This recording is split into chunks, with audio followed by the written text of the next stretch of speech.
Diqqət edin. Mən koşdu tuturam, hər dənə zil gəlir. Zil gələndə mən nə eləyim? Xalət teymə qısmı çəkimdə, qısmı verilməm şərifə. Xalət sərşoqda. Elə mənə gəlirsə mənə görəsən nədir tutdum. Tamam sanginliyə bədənim bu ket. Düşdü hərifim var bunun ketinin üstünə. Qısım doldu doldu.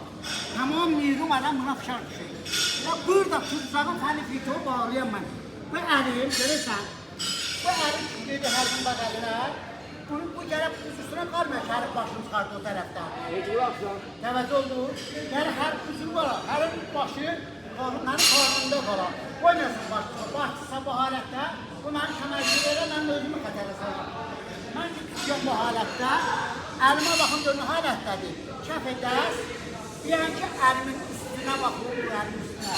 Bunun təşkil, gələcək düz qalacaq bu əlimin üstünə. Bunun anında sərsindən demək şər verədir. Baxın, bu əlim gedir, deyən ki, əlimin üstünə tutur. Üzümdə yapışdıram tərəfdə. Şimdi icra səndə qorxuyam üstə. Əli mənim tamam sənginliyin bədənim üzümün üstündədir. Mən ki, istəyəm qalxam, tamam sənginliyin bədən düşəmin hərfi ketin üstünə bax bu halətdə. Bir zərrədə hərfi düşəmirim dol tərəfə. Buyurlar, içindədir. Bu halətdə hərfi alət, o imtiyazı, hərfi çar imtiyazı da bırakacaqlar. Bu tərəfdən filmdir, görürsünüz. Gene həmin halətdə gəlib, bu hərfi sarıyam, bu tərəfdən.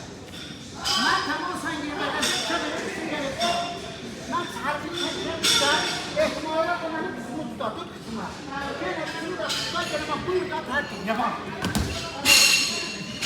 O çar imtiyazı.